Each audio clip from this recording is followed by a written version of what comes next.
ಆತ್ಮೀಯ ಬಂಧುಗಳೇ, ಶ್ರೀಮದ್ ಭಗವದ್ಗೀತೆ ತತ್ವ ವಿವೇಚನೆ ಟೀಕಾ ಅಧ್ಯಾಯ 3 ಕರ್ಮಯೋಗ. ಇದರಿಂದ ನಾವು 13ನೇ ಶ್ಲೋಕವನ್ನ ತಿಳ್ಕೊಳ್ತಾ ಇದ್ವಿ. ಹೋದ ಭಾಗದಲ್ಲಿ ಆ ಶ್ಲೋಕದ ಅನುವಾದ ಏನು ಅಂತ ತಿಳ್ಕೊಂಡ್ವಿ. ಅಂದ್ರೆ ಏನು, ಯಜ್ಞದಲ್ಲಿ ಉಳಿದಿದ್ದಂಥ ಅನ್ನವನ್ನ ಸೇವಿಸುವಂತ ಶ್ರೇಷ್ಠ ಪುರುಷರು ಎಲ್ಲಾ ಪಾಪಗಳಿಂದ ಮುಕ್ತರಾಗಿರ್ತಾರೆ. ಮತ್ತೆ ಯಾವ ಪಾಪಿ ಜನರು ತಮ್ಮ ಶರೀರ ಪೋಷಣೆಗೋಸ್ಕರ ಅಂತಾನೆ ಅನ್ನವನ್ನ ತಯಾರಿಸ್ಕೊಳ್ತಾರೋ ಅವರು ಪಾಪವನ್ನೇ ತಿಂತಾರೆ ಅನ್ನೋದನ್ನ ತಿಳ್ಕೊಂಡ್ವಿ. ಈಗ ಪ್ರಶ್ನೆ ಏನಪ್ಪಾ ಅಂತಂದ್ರೆ, ಯಜ್ಞಶಿಷ್ಟಾಶಿನಃ ಅನ್ನುವಂಥ ಪದ ಯಾವ ಮನುಷ್ಯರ ವಾಚಕವಾಗಿದೆ? ಅಂದ್ರೆ ಯಜ್ಞಶಿಷ್ಟಾಶಿನಃ ಅಂತ ಹೇಳಿದಾರಲ್ಲ, ಅಂದ್ರೆ ಅರ್ಥ ಏನು? ಯಾರು ಯಜ್ಞದಲ್ಲಿ ಉಳಿದ ಅನ್ನವನ್ನ ತಿಂತಾರೋ ಅಂತ ಹೇಳಿದಾರಲ್ಲ, ಇದು ಯಾರ ಬಗ್ಗೆ ಹೇಳ್ತಾ ಇರೋದು? ಯಾವ ಯಜ್ಞವನ್ನ ಮಾಡದಂಥವ್ರ ಬಗ್ಗೆ ಹೇಳ್ತಾ ಇರೋದು ಅನ್ನೋದು ಪ್ರಶ್ನೆ ಇಲ್ಲಿ. ಅದಕ್ಕೆ ಉತ್ತರ ಏನು ಅಂತಂದ್ರೆ, ಇಲ್ಲಿ ಯಜ್ಞ ಅನ್ನುವಂಥ ಶಬ್ದದ ಮೂಲಕ ಪ್ರಧಾನ ರೂಪವಾಗಿ ಇಲ್ಲಿ ಯಜ್ಞ ಅಂತಂದ್ರೆ ಪಂಚ ಮಹಾಯಜ್ಞಗಳನ್ನ ಉದ್ದೇಶಿಸ್ತಾ ಭಗವಂತ ಕ್ರಿಯೆಗಳಿಂದ, ಅಂದ್ರೆ ನಾವು ಮಾಡುವಂತ ಕೆಲಸಗಳಿಂದ ಸಂಪಾದನೆ ಮಾಡಿಕೊಳ್ಳುವಂತ ಎಲ್ಲಾ ಶಾಸ್ತ್ರೀಯ ಸತ್ಕರ್ಮಗಳ ಬಗ್ಗೆ ಇಲ್ಲಿ ಹೇಳ್ತಾ ಇದ್ದಾನೆ. ಅಂದ್ರೆ ನಾವು ಏನೇನು ಒಳ್ಳೆ ಕೆಲಸಗಳನ್ನು ಮಾಡ್ತೀವೋ, ಅಂದ್ರೆ ಶಾಸ್ತ್ರೀಯವಾದಂಥ ಸತ್ಕರ್ಮ ಅಂತಂದ್ರೆ ನಾವು ನಮ್ಗಿಷ್ಟ ಬಂದಂಗೆ ಮಾಡೋದಲ್ಲ. ಅದು ನಮ್ಮ ಧರ್ಮಗ್ರಂಥಗಳಲ್ಲಿ ಶಾಸ್ತ್ರಗಳಲ್ಲಿ ಹೇಳಿರ್ತಾರೆ, ಇಂತಿಂಥದ್ದು ಮಾಡಬೇಕು ಒಬ್ಬ ಮನುಷ್ಯ ಆದ್ಮೇಲೆ ಅಂತ ಹೇಳಿರ್ತಾರಲ್ಲ. ಅಂಥ ಕ್ರಿಯೆಗಳನ್ನ ಮಾಡಿದಾಗ ಅದರಿಂದ ಸಂಪಾದನೆ ಮಾಡ್ತಾನಲ್ಲ ಫಲಗಳನ್ನ, ಅದರ ಬಗ್ಗೆ ಇಲ್ಲಿ ಹೇಳ್ತಾ ಇರೋದು. ಅಂದ್ರೆ ಇಲ್ಲಿ ಮುಖ್ಯವಾಗಿ ಪಂಚಮಹಾಯಜ್ಞಗಳ ಬಗ್ಗೆ ಮಾತಾಡ್ತಾ ಇದ್ದಾನೆ. ಅದರ ಜೊತೆಗೆ ಶಾಸ್ತ್ರಗಳಲ್ಲಿ ಧರ್ಮಗ್ರಂಥಗಳಲ್ಲಿ ಏನು ಸತ್ಕರ್ಮಗಳು ಅಂತ ಹೇಳಿದಾರೋ ಆ ಎಲ್ಲಾ ಸತ್ಕರ್ಮಗಳ ಬಗ್ಗೆ ಇಲ್ಲಿ ಹೇಳ್ತಾ ಇದ್ದಾನೆ. ಈಗ ಭಗವಂತ ಸೃಷ್ಟಿ ಕಾರ್ಯವನ್ನ ಮಾಡ್ತಾನಲ್ವಾ, ಸೃಷ್ಟಿ ಮಾಡ್ತಾನೆ. ಆ ಕೆಲಸವನ್ನ ಅಚ್ಚುಕಟ್ಟಾಗಿ ನಿರ್ವಹಣೆ ಮಾಡಬೇಕು. ಮತ್ತೆ ಆ ಸೃಷ್ಟಿಯಾದಂತಹ ಜೀವಿಗಳಿದಾರಲ್ಲ, ಈಗ ಸೃಷ್ಟಿಯಲ್ಲಿ ಬೇಕಾದಷ್ಟು ಜೀವರಾಶಿಗಳನ್ನ ಅವನು ಸೃಷ್ಟಿ ಮಾಡಿದಾನೆ. ಅವರೆಲ್ಲ ಚೆನ್ನಾಗಿ ಇರಬೇಕು, ಅವರ ಪಾಲನೆ ಪೋಷಣೆ ಎಲ್ಲ ಚೆನ್ನಾಗಿ ಆಗಬೇಕು ಅನ್ನೋದಕ್ಕೋಸ್ಕರ 5 ಶ್ರೇಣಿಯ ಪ್ರಾಣಿಗಳ ಪರಸ್ಪರ ಸಂಬಂಧ ಇದೆ. ಅಂದ್ರೆ 5 ಶ್ರೇಣಿಗಳು, 5 ರೀತಿಯ ಪ್ರಾಣಿಗಳು ಒಬ್ಬರಿಗೊಬ್ಬರು ಅವರು ಪರಸ್ಪರವಾಗಿ ಸಂಬಂಧ, ಅಂದ್ರೆ ಒಬ್ಬರು ಅನ್ಯೋನ್ಯವಾಗಿರ್ಬೇಕು. ಇವ್ರು ಅವ್ರಿಗೆ ಕೊಡ್ಬೇಕು, ಅವ್ರು ಇವ್ರಿಗೆ ಕೊಡ್ಬೇಕು. ಅಂದ್ರೆ ಒಬ್ಬರಿಗೊಬ್ಬರು ಸಹಯೋಗವನ್ನ ಕೊಟ್ಕೋಬೇಕು, ಸಹಾಯವನ್ನ ಮಾಡಬೇಕು.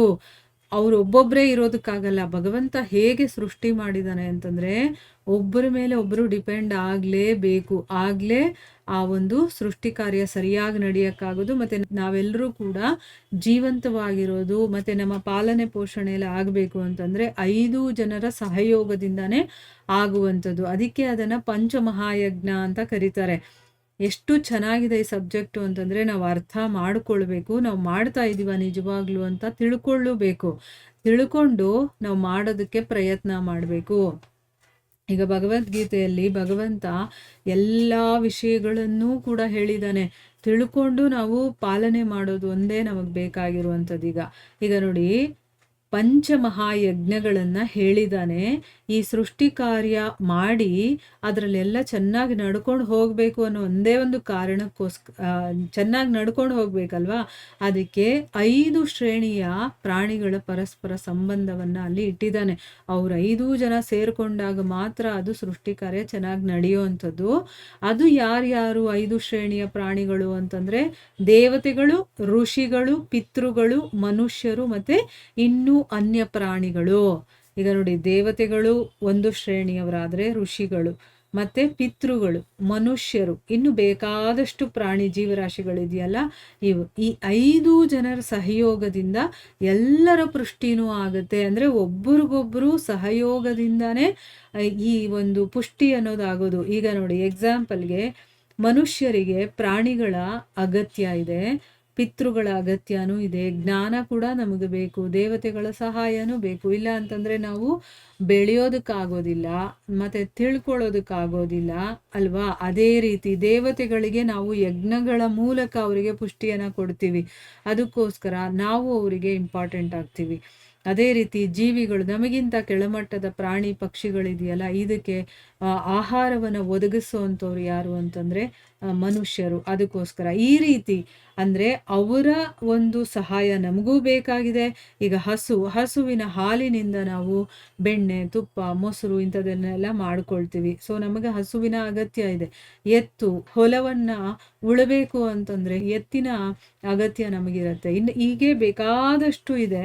ಆ ಎಲ್ಲ ಪ್ರಾಣಿಗಳ ಸಹಯೋಗದಿಂದ ಒಬ್ಬ ಮನುಷ್ಯ ಧಾನ್ಯಗಳನ್ನು ಮತ್ತು ತನಗೆ ಬೇಕಾದಂತಹ ಊಟ ಇದನ್ನೆಲ್ಲ ಅವನು ಸಂಪಾದನೆ ಮಾಡಿಕೊಳ್ತಾನೆ. ಅದಕ್ಕೋಸ್ಕರ ಹೇಳ್ತಾ ಇದ್ದಾರೆ, ಈ 5 ಜನರ ಸಹಯೋಗದಿಂದ ಎಲ್ಲರ ಪುಷ್ಟಿನೂ ಆಗುತ್ತೆ. ಹೇಗೆ ಅನ್ನೋದನ್ನು ಕೂಡ ಇಲ್ಲಿ ಎಕ್ಸ್ಪ್ಲೈನ್ ಮಾಡಿದ್ದಾನೆ ಭಗವಂತ. ಹೇಗೆ ಅಂತಂದ್ರೆ, ದೇವತೆಗಳೇನು ಮಾಡ್ತಾರೆ, ಸಮಸ್ತ ಪ್ರಪಂಚಕ್ಕೇನೆ ಇಷ್ಟ ಭೋಗವನ್ನ ಕೊಡ್ತಾರೆ. ಅಂದ್ರೆ ನಾವು ಏನೇನು ಇಷ್ಟಪಡ್ತೀವೋ ಅಂಥದ್ದನ್ನೆಲ್ಲ ಕೊಡುವಂಥವ್ರು ದೇವತೆಗಳು. ಇಷ್ಟಪಡೋದು ಅಂತಂದ್ರೆ ಬರೀ ವಸ್ತುಗಳು ಅಂತಾನೆ ಅಲ್ಲ. ಈಗ ಎಕ್ಸಾಂಪಲ್ಗೆ ನೋಡಿ, ಗಾಳಿ ಬೇಕು, ನೀರು ಬೇಕು, ಬೆಂಕಿ ಬೇಕು, ಇದನ್ನೆಲ್ಲ ಕೊಡುವಂಥವ್ರು ಯಾರು? ದೇವತೆಗಳಲ್ವಾ. ಅಂದ್ರೆ ನಮ್ಮ ಇಷ್ಟಗಳನ್ನೆಲ್ಲ ಅವರು ಪೂರೈಸ್ತಾರೆ. ಅದಕ್ಕೋಸ್ಕರ ದೇವತೆಗಳಿಗೆ ನಾವು ಋಣಿಗಳಾಗಿರ್ಬೇಕು. ಅಂದ್ರೆ ಅವ್ರಿಗೇನು ಬೇಕೋ ಅದನ್ನ ನಾವು ಮಾಡಬೇಕು. ಆಮೇಲೆ ಋಷಿಗಳು ಏನು ಮಾಡ್ತಾರೆ, ಋಷಿಗಳು ಮತ್ತೆ ಮಹರ್ಷಿಗಳು ಇವರೆಲ್ಲರಿಗೂ ಕೂಡ ಜ್ಞಾನವನ್ನ ಕೊಡ್ತಾರೆ. ನಮಗೆ ಆಧ್ಯಾತ್ಮಿಕವಾಗಿ ಆಗಲಿ, ಸಾಮಾಜಿಕವಾಗಿ ಆಗಲಿ ಎಲ್ಲ ರೀತಿಯ ಜ್ಞಾನ ಬರೋದು ನಮ್ಗೆ ಯಾರಿಂದ ಅಂತಂದ್ರೆ ಋಷಿ ಮತ್ತೆ ಮಹರ್ಷಿಗಳಿಂದ. ಮತ್ತೆ ಪಿತೃಗಳು ಅವ್ರೇನ್ ಮಾಡ್ತಾರೆ, ಸಂತಾನ ಅಂತಂದ್ರೆ ಮಕ್ಕಳು, ಅವರ ಭರಣ ಪೋಷಣೆಯನ್ನ ಮಾಡಿ ಅವರ ಹಿತವನ್ನ ಬಯಸ್ತಾರೆ. ಇವ್ರಿಗೆ ಒಳ್ಳೇದಾಗಬೇಕು ಅಂತ ಅವ್ರು ಯೋಚನೆ ಮಾಡ್ತಾರೆ. ಮತ್ತೆ ನಾವು ಇರೋದಕ್ಕೆ ಜಾಗ, ಊಟ, ಬಟ್ಟೆ ಇದನ್ನೆಲ್ಲ ನಮಗೆ ಕೊಡುವಂಥವ್ರು ಯಾರು ಅಂತಂದ್ರೆ ಪಿತೃಗಳು. ಇನ್ನು ಮನುಷ್ಯರು ಏನು ಮಾಡ್ತಾರೆ, ಕರ್ಮಗಳ ಮೂಲಕ, ತಾವು ಮಾಡುವಂಥ ಕೆಲಸಗಳ ಮೂಲಕ ಇವರೆಲ್ಲರ ಸೇವೆಯನ್ನ ಅವರು ಮಾಡ್ತಾರೆ. ನಾವು ಮನುಷ್ಯರಿರೋದು ದೇವತೆಗಳಿಗೆ, ಪಿತೃಗಳಿಗೆ, ಮತ್ತೆ ಪಕ್ಷಿಗಳಿಗೆ, ಪ್ರಾಣಿಗಳಿಗೆ, ಇವ್ರಿಗೆಲ್ಲರಿಗೂ ಕೂಡ ಸೇವೆ ಮಾಡೋದಕ್ಕೆ ನಾವಿರುವಂಥದ್ದು. ಅಂದ್ರೆ ಏನು, ಅವ್ರಿಗೆ ಬೇಕಾಗಿರೋದನ್ನ ಕೊಡೋದಕ್ಕೆ ಅಂತ ನಾವಿದ್ದೀವಿ. ಇನ್ನ ಪಶು, ಪಕ್ಷಿ, ಗಿಡ, ಮರಗಳು ಮುಂತಾದವು ಎಲ್ಲವೂ ಕೂಡ ಸುಖದ ಸಾಧನ ರೂಪದಲ್ಲಿ, ಅಂದ್ರೆ ಇವರು ತಮ್ಮಿಂದ ಬರುವಂತ ಏನಿದೆಯೋ ಅದನ್ನ ಬೇರೆಯವರ ಸುಖಕ್ಕೋಸ್ಕರ ತಮ್ಮನ್ನ ತಾವೇ ಸಮರ್ಪಣೆ ಮಾಡ್ಕೊಳ್ತಾರೆ. ಈಗ ಒಂದು ಪಶು ಆಗಿರ್ಬೋದು, ಪಕ್ಷಿ ಆಗಿರ್ಬೋದು, ಒಂದು ಗಿಡ ಮರಗಳು ಹಣ್ಣು ಕೊಡುತ್ತೆ ನಮಗೆ, ಸೊಪ್ಪು, ತರಕಾರಿ ಇದನ್ನೆಲ್ಲ ಕೊಟ್ಟು ತಮ್ಮನ್ನ ತಾವೇ ಸಮರ್ಪಣೆ ಮಾಡ್ಕೊಳ್ತಾರೆ ಅವರು, ಅಲ್ವಾ. ನಾವು ಅದನ್ನ ಉಪಭೋಗಿಸ್ಕೊಳ್ತೀವಿ, ಅದನ್ನೆಲ್ಲ ನಾವು ಭೋಗಿಸ್ತೀವಿ, ಅಂದ್ರೆ ಅದನ್ನೆಲ್ಲ ಯೂಸ್ ಮಾಡ್ತೀವಿ ನಾವು, ಅಲ್ವಾ. ಆ ರೀತಿ ಅವರು ನಮಗೆ ಸೇವೆ ಮಾಡ್ತಾರೆ.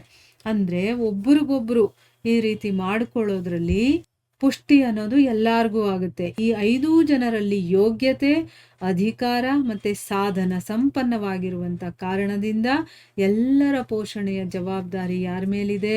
ಈಗ ನೋಡಿ, ಯೋಗ್ಯತೆನೂ ಇದೆ ಅವರಿಗೆ, ಅಧಿಕಾರನೂ ಇದೆ, ಮತ್ತೆ ಸಾಧನೆ ಕೂಡ ಮಾಡೋದಕ್ಕಾಗುತ್ತೆ. ಅಂಥವ್ರು ಯಾರು ಅಂತಂದ್ರೆ ಮನುಷ್ಯರು. ಈಗ ನೋಡಿ, ದೇವತೆಗಳಿಗೆ ಪುಷ್ಟಿ ಕೊಡೋದಕ್ಕೂ ಕೂಡ ನಾವೇ ಕೆಲಸ ಮಾಡೋದು, ಪಿತೃಗಳನ್ನ ಸಂತೋಷವಾಗಿಟ್ಕೊಳ್ಳುವಂಥ ಕೆಲಸ ನಾವೇ ಮಾಡಬೇಕು. ಮತ್ತೆ ಪ್ರಾಣಿ ಪಕ್ಷಿಗಳು, ಗಿಡ ಮರಗಳು ಇದನ್ನ ಪುಷ್ಟಿಗೊಳಿಸುವಂತ ಕೆಲಸವನ್ನ ನಾವೇ ಮಾಡಬೇಕು.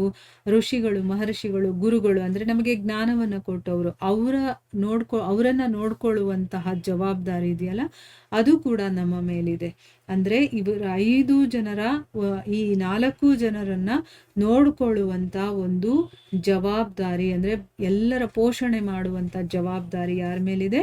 ಮನುಷ್ಯನ ಮೇಲಿದೆ. ಅದಕ್ಕೋಸ್ಕರನೇ ಮನುಷ್ಯ ಏನ್ ಮಾಡ್ಬೇಕು, ಶಾಸ್ತ್ರೀಯ ಕರ್ಮಗಳ ಮೂಲಕ, ಅಂದ್ರೆ ಶಾಸ್ತ್ರಗಳಲ್ಲಿ ಹೇಳಿರುವಂತ ಕೆಲಸಗಳ ಮೂಲಕ ಎಲ್ಲರ ಸೇವೆಯನ್ನ ಮಾಡಬೇಕು, ಮಾಡ್ತಾನೆ. ಇದನ್ನ ಪಂಚಮಹಾಯಜ್ಞದಿಂದ ಇಲ್ಲಿ ಲೋಕ ಸೇವಾರೂಪಿ ಅಂತಂದ್ರೆ ಎಲ್ಲರ ಸೇವೆ ಆಗಬೇಕು. ಲೋಕ ಸೇವಾ ಅಂತಂದ್ರೆ ಎಲ್ಲಾರ್ಗೂ ಸೇವೆ ಮಾಡುವಂತ ಶಾಸ್ತ್ರೀಯ ಸತ್ಕರ್ಮವನ್ನ ಹೇಳಿದ್ದಾರೆ. ಇಲ್ಲಿ ಪಂಚಮಹಾಯಜ್ಞ ಅಂತಂದ್ರೆ ಏನು? ಎಲ್ಲರ ಸೇವೆಯನ್ನ ಮಾಡುವಂಥದ್ದು ಅಂತ ಅರ್ಥ. ಆ ಪಂಚಮಹಾಯಜ್ಞದ ಬಗ್ಗೆ ಇನ್ನು ಬೇರೆ ಗ್ರಂಥದಲ್ಲಿ ಒಂದು ಶ್ಲೋಕ ಇದೆ, ಅದೇನು ಮತ್ತು ಅದರಲ್ಲಿ ಏನು ಹೇಳಿದ್ದಾರೆ ಅನ್ನೋದನ್ನ ನಾವು ಮುಂದಿನ ಭಾಗದಲ್ಲಿ ತಿಳ್ಕೊಳ್ಳೋಣ. ಹರೇ ಕೃಷ್ಣ.